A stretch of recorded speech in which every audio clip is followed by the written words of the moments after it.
Hello mga friends! Natay ni Sodri nga customer, nagdaog board. Siya ra day ni tangtang sa board sa iyang TV. So, mo ni, ang issue ani is nasunog diri na ang parts dito kato.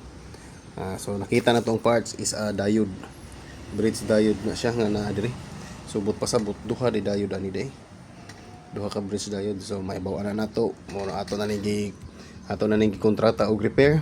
Punta ma-repair. Sige, bye bye. Procedure na to ani mga friends, atong i-check ang fuse. Dili ba shorted ang kaning regulator para fully restore na to ang iyang mga iyang circuit. Okay, so atong gitestiran ang fuse. So kaning puti mo ni ang fuse.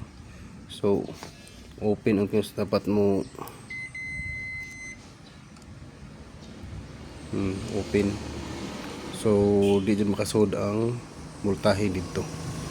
Okay, ayun mga friends, it's the moment of truth. Okay, so na-replace natin yung mga sunog na parts, pati fuse. Okay na. So tingnan na lang natin kung gagana pa ba itong regulator nya para maka-output dun sa secondary. Okay, let's do this.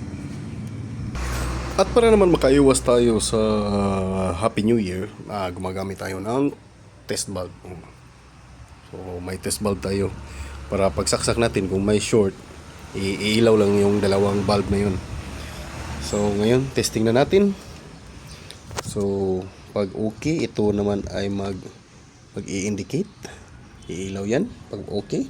Pag hindi, may problema pa talaga. So cross finger. Sana magkapira tayo. Yan o. Yan yung mga nilagay natin. So 1, 2, 3 1, 2, 3 1, 2, 3 1, 2, 3. Double check. Fuse okay.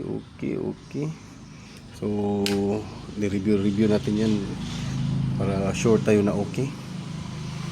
So sandali lang. Wala tayong Wait lang. So naglagay tayo ng monitor meter mga friends. So dito makikita natin kung may lalabas na secondary. Makikita natin na may 12 volts dyan. Okay, aside sa dito sa indicator nya.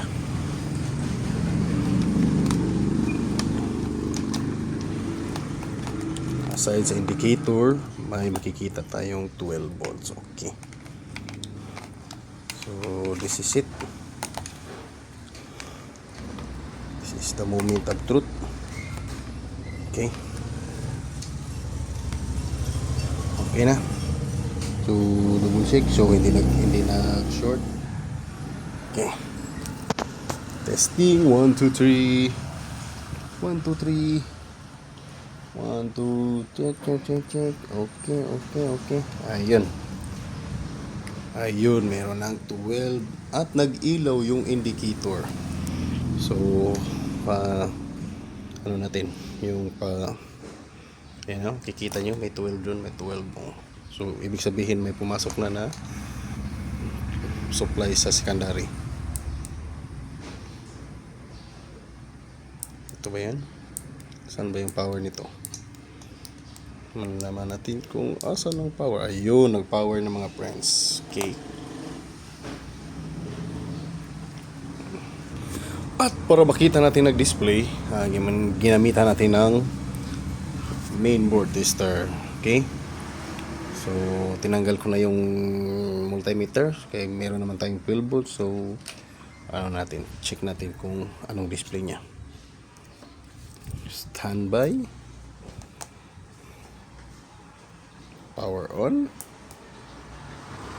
Ayun. Switch mga friends. Okay. So may switch na. Ayan yung brand ng TV. Okay, solve na yung charge natin.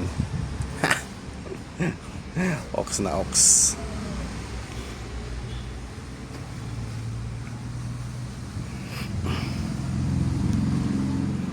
Ayun. Ayun na, nag-display na siya. Okay. Thank you for watching guys. Bye-bye.